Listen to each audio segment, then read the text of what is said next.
What I love about what Novak Djokovic explains is that he essentially understands it from a higher perspective, which helps him to, yes, achieve his own things, but to also essentially not be overly driven by it.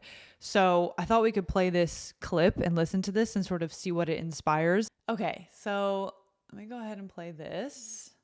I do have a big ego, but I have to embrace it and learn how to befriend it and deal with it in a ways that I'm going to work and team up with my ego rather than I'm going to be an enemy of my ego, because then again I'm reacting. Then ego can, persuade you and do different things and mask, certain things. Is so smart and witty, and then you have to react, and then you have to just kind of like try to handle and juggle so many things instead of, hey, let's team up. You're inside of me, I'm you, you're me.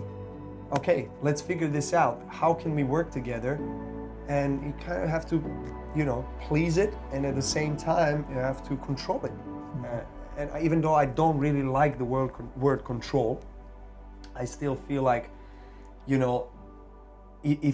if you create your controlled environment, it's going to be better off for you in your life. Okay, so that's the clip, and it's just one part of a really great episode that I highly recommend listening to. If you don't know anything about Novak Djokovic, he has an incredible story. He grew up in what used to be Yugoslavia when it was war-torn, and he essentially escaped the war like many other people, and he's a very grounded spiritual man. He's just a very cool guy to get to know, and especially because he's a public figure, he's so well known, both loved and hated. It's an interesting perspective, and I find that when someone is so well accomplished, is literally considered one of the greatest, if not the greatest tennis player of all time, is making money, has the awards, and is able to talk about his ego and the self-awareness and his mission, his purpose, it just kind of makes my ears perk up, and I think it's interesting to dive into. So yeah, for one, what stands out to me is I remember I heard about this interview because my partner Milan sent it to me and said, hey, you should check this out. He's actually talking about how the ego can be really, helpful and positive towards your mission. And I think at the time I was of the understanding that the ego was a bad thing. And so I was like, that's interesting. I wonder how that's possible. So anyway, I'd love to get your first sort of reactions off of that, or just anything else that's coming through around this concept of, yeah, being friends and working with your ego. I think there's a reason why there is certain language around killing the ego and the ego is bad, because the ego is just like that fundamental sense of self. It's the I, and I always imagine it in terms of like the video game and the robots, because it helps me understand things. So when I visualize us in these video games, the ego is like the avatar that you build of like who you are. And it's very 3D, and it's very like limited with what it perceives about itself. And it's very protective over like who it is. And it will do anything to protect its identity of what it believes it to be on like that fundamental level.